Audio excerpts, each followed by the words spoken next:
એક મા બાપ આવીને એમ કહે છે કે સાહેબ મારું બાળક બિલકુલ ખાતું નથી, અને કોમન ફરિયાદ છે. અને આ ફરિયાદ કોના લોકોની છે?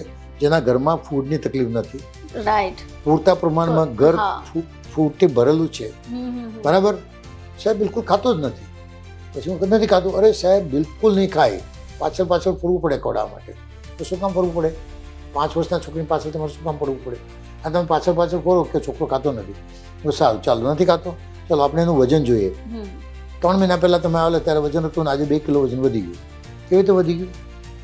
હવાથી વજન વધી જાય, પાણીથી વજન વધી જાય, વજન વધે છે. નહીં સાહેબ આ તો આમ જ વજન વધી ગયું. આમ કે વજન વધે.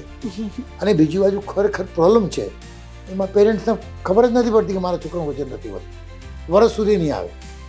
1 કિલોનું હતું ત્યારે 6 કિલો વજન, આજે 2 વર્ષનું થયું તો 6 કિલો વજન. એ ધીસ એ રિયલ પ્રોબ્લેમ.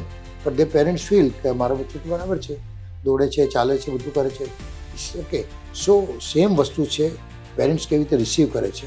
એટલે મારું ખાસ એવું માનવું છે કે બાળકનું ગર્ભમાં ધારણ થાય, માં ધારણ કરે ત્યારથી લઈને પહેલાં 5 વર્ષ એ લાઈફના બહુ જ ઇમ્પોર્ટન્ટ છે.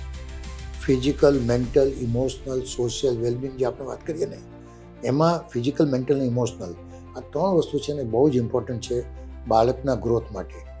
પહેલાં 5 વર્ષના બાળકનો જે ગ્રોથ થાય છે, ઓલમોસ્ટ સમજો ને કે 90% ગ્રોથ પહેલાં 5 વર્ષમાં થઈ જાય, જેના પર આપણું ફાઉન્ડેશન છે, આખી લાઈફ એના પર થાય છે.